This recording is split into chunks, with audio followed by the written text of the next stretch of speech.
ফারকাদ রাদিয়াল্লাহু তাআলা 4 বিবি ছিল। ওনার শরীর থেকে সবসময় সুগন্ধি আসতো, সবসময়।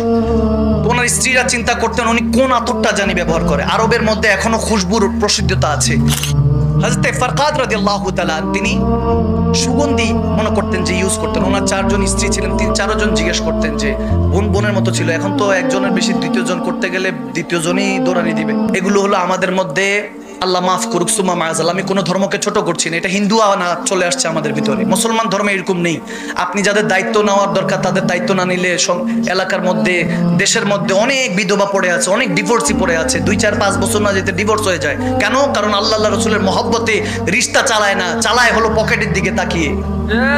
আওয়াজ দেয় না, ঠিক কি না? হযরত ফারকাদ রাদিয়াল্লাহু তাআলা খুশবু ব্যবহার করতেন, মনে করতো খুঁজছে মদিনার, মক্কা মদিনা অলিগলি খুঁজা ওনার স্ত্রীরা শেষ কোন খুশবুটা ইউজ করে না। বলে উনি একজন মারদে মুজাহিদ ছিলেন।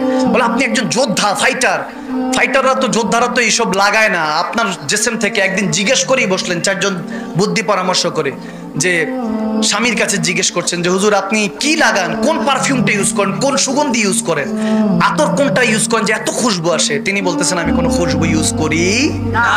সুবহানাল্লাহ। বলতেছে কি বলেন, কিছু ইউজ করেন না? তাহলে এত সুগন্ধি, যেদিক দিয়ে যান সেদিক দিয়ে সবাই বুঝে যে এখান দিয়ে হযরত ফারকাদ হেঁটে গিয়েছেন। সুবহানাল্লাহ বলে এই এরকম লাজিজ, এরকম বরকাতান চলাফেরা তো আমার দয়াল নবীর ছিল। আপনার কোথা থেকে আসলো? বলে হ্যাঁ, আমি একদিন এক যুবক অবস্থায় খুব সিদ্ধাত রোগ হয়েছে, নবী যেখানে বলতেন সেখানে যেতাম। প্রচন্ড রোগ হয়েছে, নবীজিকে জানাই নাই কখনো। মনেরটা মনেই ছিল, ভেবেছি আল্লাহ তো সবই জানে, আল্লাহ ঠিক করে দিবে।